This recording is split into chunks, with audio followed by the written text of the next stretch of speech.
going to send it down to Brandon Parker and Ryan Dittrick with tonight's Flames TV postgame show presented by Original 16.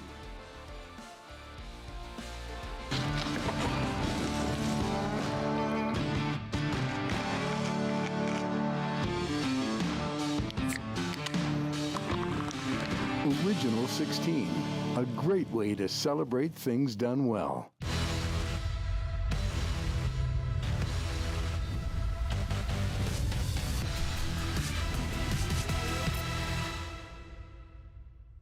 All right, welcome inside Flames Postgame Live. It's brought to you by Original 16. The Calgary Flames and Boston Bruins rounding out a four-game homestand here at the Scotiabank Saddledome, and these two teams have provided some highly entertaining hockey games over the course of the last couple of years, and tonight no difference. Look at the third period and a number of opportunities on both sides. Obviously, overtime is what decides it, and the Calgary Flames find a way to get a victory here.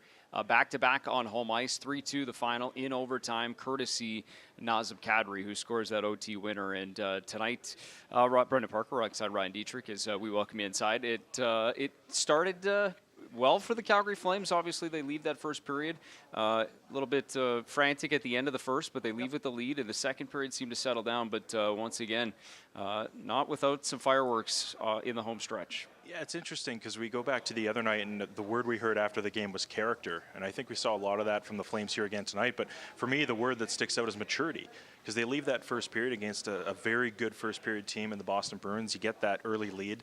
And from there, Boston started to find their game a little bit, tilted the ice at times.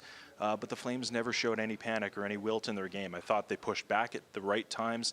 They had their best players come through with some clutch performances when they needed it. And, you know, on a night like this, it really felt like overtime was just finish for this type of atmosphere. Two very good teams, Boston near the top of the charts as they always are in the Eastern Conference, so you know you're going to get their best. But you said fireworks, that's what we got. Great goaltending from Jacob Markstrom straight through to the end of the night, and in overtime especially, setting up Nazem Kadri's OT winner. We'll look through a number of the highlights that came from number 25, and there were a number of them. You go back to the second period and then late stages of the third period as well, and then the real fireworks were the overtime stops. But let's show you what happened in terms of the offense first. We'll start with the first period, and it goes all the way back for a second consecutive night. Oliver Shillington, it starts in the D zone and then leads to the offense. He's got goals in back-to-back games, but look at the play defensively that leads to this offense. Yeah, and a sign of things to come. You mentioned Oliver Shillington stepping up into the play, getting involved offensively. You want to know how to handcuff a 6'4" goaltender? That's how you do it. You get the puck right down Main Street, obviously, but that shot 14 inches above the ice, very difficult spot for Linus Ullmark to grab, and he just loved the celebration. We've seen that a couple of times from Oliver Shillington. He's having a good time, so are the Flames up 1-0. Well, and this is where the response would come from the Boston Bruins. They get that one back late stages of the first period. Charlie Coyle scores this one. His 19th of the season would be a sign of things to come. And this would be the 1-1. But before the end of that first period, the Flames would get it right back. And this one comes courtesy of Nazem Kadri, Martin Pospisil, and Connor Zarian. Some nice work, and it ends up finishing up right in the blue paint. Martin Pospisil's been a part of it both games they've played head-to-head this season. How about that take from Connor Zarian off the back foot, skate to stick? He's looking for the shot there in the blue paint, but he sets up the rebound. Martin Pospisil stick on the ice. That's where he's got to go. And guys, as we wrap up this quick highlight, maybe we'll come right back to the desk here momentarily, and we'll get back to the highlights in a moment. But there you see the Martin Pospisil goal. So let's remember that 2-1. It was at that point. But I want to welcome in Oliver Shillington, who joins the desk. Good to have you. And we just showed your goal. We just showed the first period there a little bit. But maybe as we skip ahead to what we saw just moments ago, and that was overtime. Obviously, you expected a little pushback from the Boston Bruins in this game. You got it, but weathered it and then found a way to get it done. How'd you do it? Yeah, for sure. No, I thought we came out a little soft in the third. I thought we gave them a little bit more momentum that we should have, and they created a lot of opportunities, and one went in, and I thought overtime was very entertaining, and it could have really gone either way, but Marky made great saves, and it's nice to see Nas get that puck in. So, yeah, no, I thought it was a fun game to play, and it was a lot of back and forth, but yeah, I mean, this is how it is when you play top teams. So I thought it was a good effort for our group.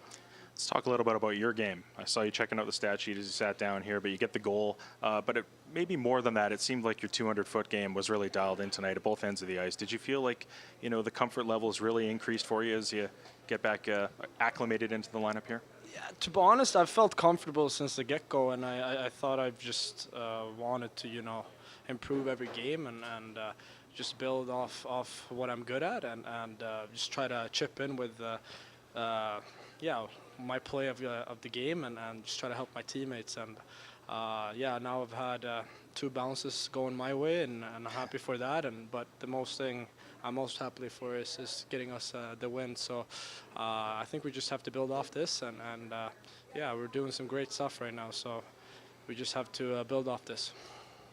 We saw, I mean, we've seen some strategized 3-on-3s previously. I mean, this one was a little bit more of that wide open back and forth. I mean, what's that like when you get into one of those types of 3-on-3s where the chances start to come a little bit more frequently in a situation like that? You know what? I thought both goalies were pretty active with the puck and playing the puck, and I think that made it more entertaining for it to go back and forth a lot. So.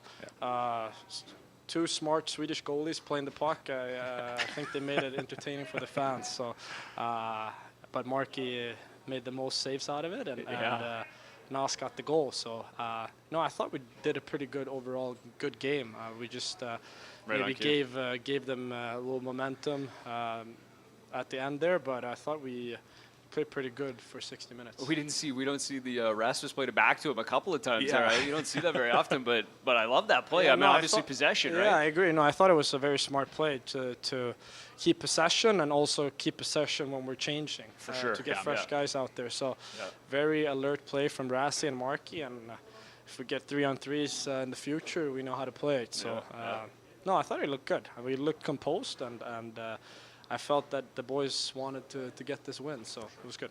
Last one for me. You know, you guys talked, not to go too much into the past, about those couple of home games that didn't go your way, but you've responded. Huge win the other night against a very good team. This is a very good team again on the other side. I think that says a lot about the character in that room. What does it feel like to you? No, I agree. I mean, I feel like we have character. I think we just have to remind ourselves that we all have to play for each other and stick to the way we have to play to win games. I think when we try too much or try to go too much maybe individually, that's where we're not as skilled as different teams in the league. So I think we just have to play as a collective, and that's when we build up wins. So I think we all know we just have to apply that and be consistent about it.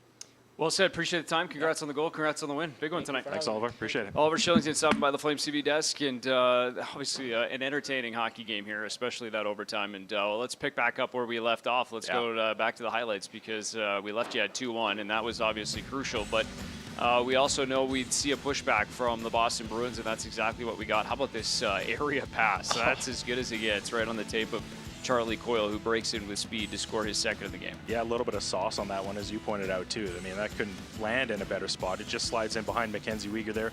And isn't that how it happens so often, too? A great chance from Andrei Kuzmenko at the other end. Great save by Ullmark, and that's kind of what sets the table for this. And, Flames trying to push for that extra one, just unable to get it. Love this this overtime. We saw some of that sequence, showed it while we were talking to Oliver there, but the save at one end and the goal at the other. That's so often how it ends in an overtime session, going back and forth. And Kadri looked. I wasn't sure at first if he looked off the pass or if not, but he did glance over to Mangiapane there and then chose to keep it in a good decision. A couple of good options there for sure, but I found this fascinating too in a 3-on-1 situation. As the goaltender, you have to imagine he's thinking pass in that situation. I thought the defenseman did a great job of taking away those lanes, but interestingly enough, Nas holds on to it. Ullmark backs into his net a little bit more. That kind of opens up the shot for Nazem Kadri, and he makes a perfect shot. Yeah, it was a heck of a play. Obviously, Mackenzie Weegar, the trailer there, he's had some heroics on this ice in overtime too. So there was a couple of good options for Kadri, but the keep one was just as good. And he's got another 20-goal season in his NHL career. That was a big one, obviously, the overtime winner. But let's hear from one of the other stars in this hockey game. That's your goaltender, Jacob Markstrom, and that turns aside 31 shots here tonight, and a couple of those big ones in overtime. Let's get some reaction now from the tender. Like how fun are those 3-on-3 overtimes? Like, are you into it as much as we are from a No. I'd rather play 5-on-5. So, yeah. Yeah. How different is it for you, the back and forth and not wanting whistles and things like that? Yeah, I mean, if there's a 2-on-1, our way, if you don't capitalize and, it's going to go 2-on-1 the other way, and, it's going to be back and forth like that. And, the crowd was really into it, and, it was loud tonight, and big win for us. How did you feel about your group's performance tonight, Gordon? Really good. I thought, obviously we scored 1-0, and then I kind of gave him the 1-1 goal, and we answered right after with the 2-1 goal, and then played a really solid game, and I think deservedly got the 2 points, so it was good. How do you describe the feeling when your team scores in overtime? No, it's good. I like winning hockey games, and that's what it's about. And like I said, the fans were loud, and it's a great way to win a hockey game for sure. Are you aware when fans are chanting your name like they were a little bit tonight? I try to focus on I got the helmet on, so you can't really hear much going on. So, but it's they're always loud here, and it's awesome to play in front of them. Jacob, what can we take away from this team beating the Bruins, one of the best teams in the league twice now in 17 days? When everybody is at the top of their game, we're really good. Jacob, you move ahead of Tommy Salo for second most wins among the Swedish goalie. I know you're a competitor about winning games at the time, but does that mean something special? Yeah, I mean, I grew up watching him play, and I got a few more to Lundqvist, so that's the next guy you're chasing. What's Nazem meant to this group? He scores right now, and off ice. It seems like he's had a pretty big impact. He's good, yeah. He's been awesome, all season, and obviously he, his whole line, the way he carries himself and get his, with Posby and Connor Seri coming up, and the way he has been, taking them under his wing, and created a really good line for us. So it's huge for us. Okay, thanks, Jacob. Thank you, sir. All right, there's some thoughts from the goaltender, Jacob Markstrom. 31 saves, and none bigger than those that came late in this hockey game. But here's a sense overall of what we saw from the goaltender tonight. He talked about the first Bruins goal, but outside of that, he was sensational. He's been exceptional all season long, Brendan. But tonight, I mean, we look at this highlight reel, and it's a consistent reel of guys like Brad Marchand there, David Pasternak, Jeremy Lauko on this breakaway opportunity. This is as elite as it gets in the National Hockey League. And it's interesting to me, Brendan, because he is, in my opinion at least, this team's undisputed MVP this season, and there's really one reason that he's not in the Vezina discussion, as if you look across the hall at Jeremy Swayman, Linus Ullmark, Connor Hellebuyck, it's the number of wins, and that's only because of the Flames' position in the standings. But the fact of the matter is this guy is at the top of his game, probably as good as we've ever seen it in a Flames sweater, and he is, without a doubt, one of the top goaltenders in the National Hockey League this season. I wish it was getting talked about more, because the NHL awards, and I know that's not what this is about, but a lot of that, the accolades go to guys that put up the wins and have playoff success. Jacob Markstrom's still looking for that, but when it comes to the regular season performance he's putting up this year, it's as good as we've seen in the last number of years here in Calgary. Yeah, no question, and there would be a lot less wins in the Calgary Flames win column without him this season, no question about that. All right, let's talk about another guy that Markstrom touched on briefly there, and that would be Nazem Kadri, and just what he's meant to this group. Specifically throughout the course of this season, providing that spark, obviously kind of the anchor between two rookies in Martin Pospisil, Connor Zary. Ryan Huska called it one of their more consistent lines this season for this team earlier this week, and I think that goes as 91 goes, and probably saw a little bit more of that tonight, and once again making the difference. To me, it's a fascinating discussion, because so much of the talk this year has been about his two wingers, Connor Zary, Martin Pospisil, breaking into the NHL, and he, as a veteran player, helping them along. It's easy to forget that Nazem Kadri is having a career year offensively at the same time, and taking on that leadership role as we've seen. We talked about it the other night. He's wearing an A now as part of the rotation. The Flames need a shooter. They need a guy who's going to take over games, especially at this part of the season. And as we saw in that OT winner, that was a guy who wanted the game on his stick and took control. Yeah, well said. And let's hear from him now. Nazem Kadri gets a big goal for this Calgary Flames hockey team and makes it 2-0 against the Boston Bruins this season, and does so in dramatic fashion. Let's hear from Kadri now. How did it feel getting that OT win over Boston? Great. I mean, hard-fought game. Took 65 minutes. I'm happy to get the win, yeah. When there's a crazy overtime like that, what's it like to see the puck go in? It's got to be Yeah, absolutely. I was exhausted by the end of that one. Just an absolute track meet. So probably fun for you guys to watch, I'm sure. Fun for us to watch too, but nice to come out on the proper side of that one. Markey was, made some great saves for us, gave us the opportunity to go cash in. Nazem, how much overtime in that sense is chemistry versus X's and O's versus like a track meet? How does that work? I think it's just, a matter of creativity, really. I think, teams obviously, since it's come in the league, I think there's a certain strategy you have to play in 3-on-3, but for the most part, you got to be creative. You got to find, there's obviously open ice out there. You got to find it and capitalize when you get the chance. Now, you beat a Boston team that doesn't lose very often at home, and then 7-0-3 on the road. They've been rolling. Why has this group had success against a team that doesn't lose a lot? Yeah, I don't know. For whatever reason, I think that's like I mentioned earlier, that's motivating to see, and I think that's inspiring for all of us. Some great teams come in here and we're able to come out on the proper side of that. So it says a lot about the group. We got to continue to fight and beat some more good teams ahead. How important is that goal you guys score late in the first period? Your line drives it and Pospisil gets the finish there. Well, great response. Obviously, a bit of a unlucky one to give up at the end of the period. You never want to give one up like that for them to tie the game. But we went out there, we responded, and that just goes to show you lately. I think that's what we've been good at, fighting that adversity and overcoming some problems. You mentioned your goalie, but if you were exhausted in overtime, how do you think he was feeling?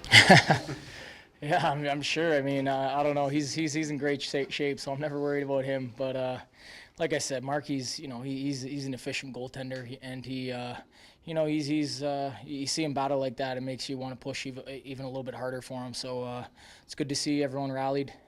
Great 2 points. You've been a leader on teams in the past, not trying to imply otherwise, but obviously playing with two young guys, we've seen you come up big in so many big moments. Has this been a different role for you this year? Yeah, in a way, for sure. I mean, I've definitely never played with so many rookies in my whole career. I mean, just, it was a revolving door at one point, but it's nice to find some guys you can build some chemistry with, and like I said, they're character guys, always willing to learn and willing to get better and push themselves, and that's motivating for me too. You touched on it earlier, but what does Markstrom mean to this team? He's the backbone. I mean, that he gives us an opportunity to win, and that's what all great teams have. They have a guy in the crease that can make some timely saves, and to win a championship, to win playoff games, to win playoff series, you need timely saves and you need timely goals, and we saw both those tonight. Thank you, Dawson. Thank you.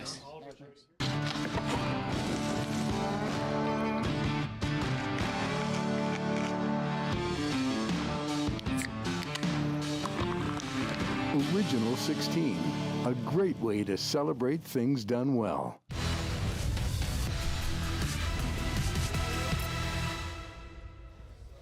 All right, welcome back inside Flames Postgame Live, brought to you by Original 16. Introducing the new Original 16 Home Game Light Beer, poured with pride at the Scotiabank Saddledome. Light, smooth, and refreshing. It's the perfect beer to enjoy while watching your Calgary Flames. Original 16 Home Game Light, it is available now. Brendan Parker alongside Ryan Dittrick as we reset. 3-2 Calgary Flames victory over the Boston Bruins, the number 2 ranked team coming into this evening's NHL action, the Boston Bruins, and they get 3 out of 4 points on this road trip, and some big minutes logged, obviously, on their blue line. Charlie McAvoy doing it again here tonight, but just shows you this, how good this team is on the other side and what they've been able to do this season, being able to scratch out 3 out of 4 here through Alberta in back-to-back games. Yeah, and they were largely in control of last night's game through 40 minutes and really had to fight their way back into that one after Edmonton made the comeback. This one a little bit more in control for them, but you talk about a guy like Charlie McAvoy who was north of 30 last night. Yeah. A little bit less tonight, but last night they lost Matt Grzelcyk early in the game. That forces a little bit of a shuffle. Tonight a little bit more in control, but you really get a sense of what that team is good at even when they're banged up. There's still a lot of elite talent there, and a guy like Lorai, who comes in. Yeah. 23-plus minutes the other night, Yeah. 3 assists, another big night. Yeah. He's been up and down between Boston and Providence this season too. So a little bit happening in the Flames pipeline, but a lot same thing happening with in Boston as well. Quickly, just before we get to head coach Ryan Huska, let's take a moment to talk about Martin Pospisil. Obviously, he gets that huge goal. It was described by Nazem Kadri just at the end of that first period. You could have gone in 1-1. Instead, you go in 2-1, and that's thanks to that big goal. But you know, just his impact. Both of these games against Boston, he's drawn the ire of the opposition. I think he had 7 hits, team high tonight, and just his work and what he's meant to this team, you know, in the times that he's been able to impact the game. Impact being the operative word there. You said it's 7 hits. Every night we're looking at the sheet and he's closing in on 10, which is quite impressive. 4 shots tonight too. And this one, obviously the most pivotal of them all, but he's doing the right things offensively and kind of what Nazem Kadri alluded to there. The fact that these guys have been together for so long, there's starting to be some chemistry developing between them. But this is the part we love to see from Martin Pospisil. You said it, getting under the skin of his opponents, always just finds a way, even in situations like that behind the play, maybe just to draw a little bit of attention. The fascinating thing here, Brennan, is there was a bit of an injury prior to the All-Star break. He missed that Battle of Alberta here at the Scotiabank Saddledome. We're setting up an opportunity on Saturday where he'll get to play against the Oilers in Rogers Place, and I personally am excited for that because that's going to bring a little bit of that energy I think was lacking last time, and what better time to do it in the Battle of Alberta, especially since Edmonton's been starting to mix it up too. We talked about Corey Perry joining their team. Might be a little bit of a matchup to keep an eye on. Yeah, well said. We'll look ahead to that on Saturday. But first, let's close out tonight's game and hear from the head coach, Ryan Huska, and his thoughts on the victory tonight. Run.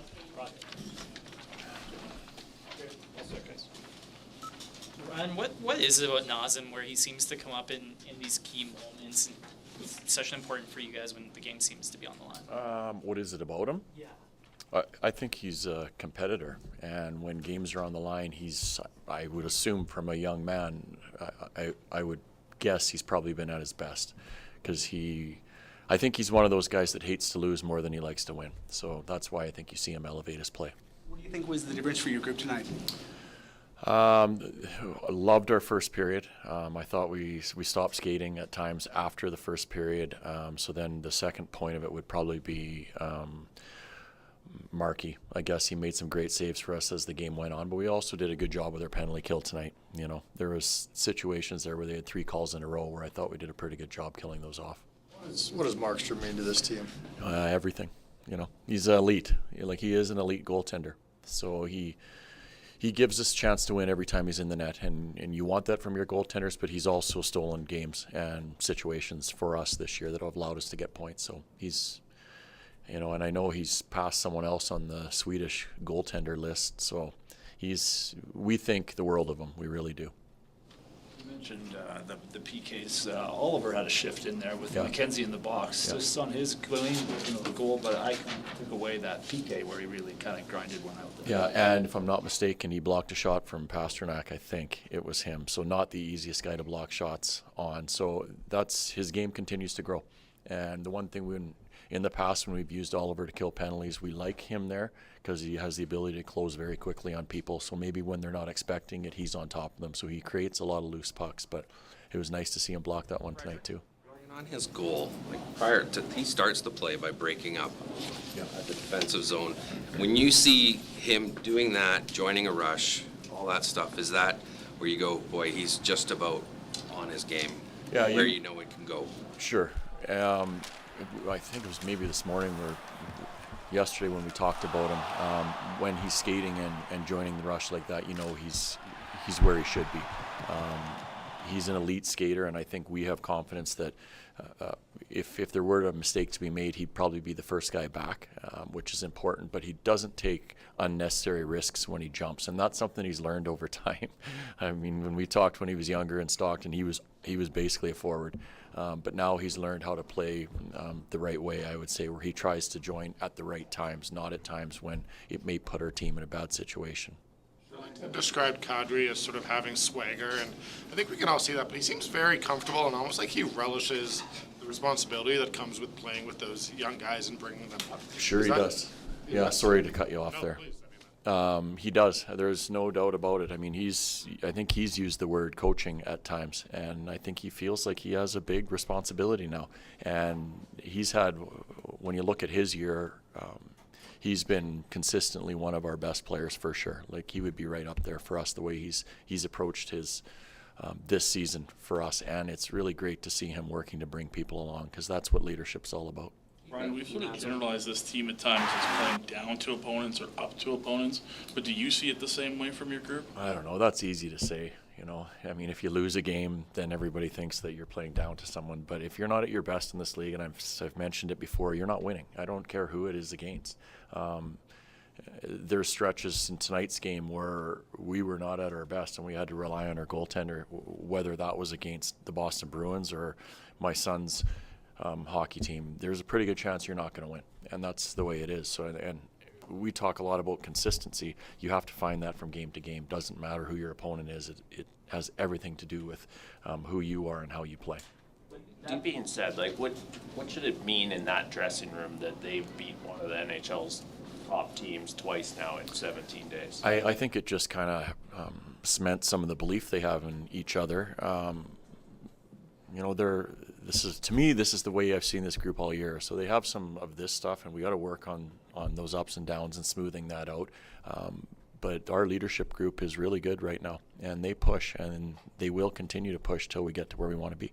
Do you think Nazem took something on himself after Lindholm being traded away with that need? You lost an impact veteran centerman. Do you think he's kind of stepped up his game into that role? I don't know, because from the start of the year, I feel like he was that way. Maybe now he's taking on a few more minutes than he was before, but I feel like he's been consistent from the beginning of the year. So I don't really know how to answer that one because of the way he's played for the full season. Just to circle back on Jacob, because he kind of wears that one in the first period. Yeah.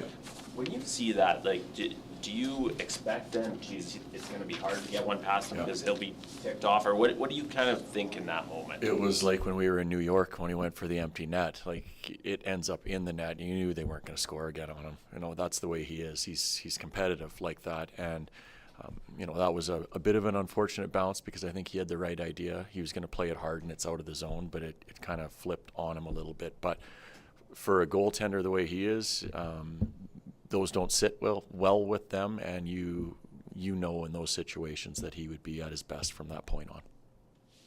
Okay, thank you guys.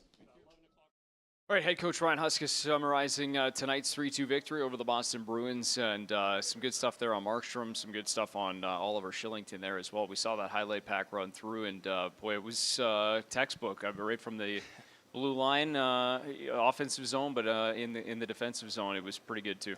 Yeah, we've seen not the direction you're taking this, but not only Oliver Shillington too, but the support from the forwards too to help create a play like that. So we saw Michael Backlund do it a few times, Yegor Sharangovich on that play to get Andrei Kuzmenko going. That leads to the Shillington chance.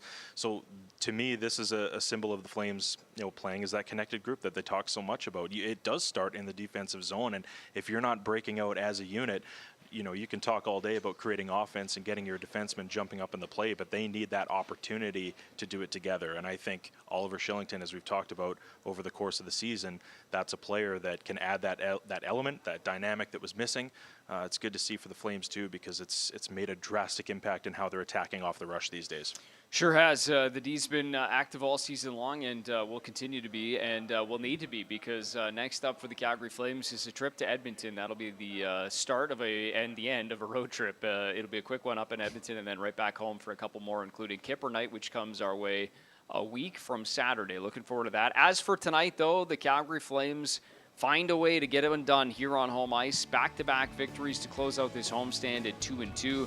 More importantly, back-to-back wins over one of the top teams in the National Hockey League, the Boston Bruins. And tonight they do it via the overtime winner. Nazem Kadri gets the goal. In overtime, Jacob Markstrom was unbelievable, makes 31 saves, including a couple of crucial ones in the extra frame to find a way to get this one done. There's the next matchup. They'll wear those Heritage Classic uniforms for the third and final time against the Oilers on Saturday night up at Rogers Place, before coming right back home to take on another Pacific Division rival in the Los Angeles Kings on Tuesday night. Thanks for watching Flames Postgame Live, brought to you by Original 16. We'll see you right back here at the Scotiabank Saddledome next Tuesday night.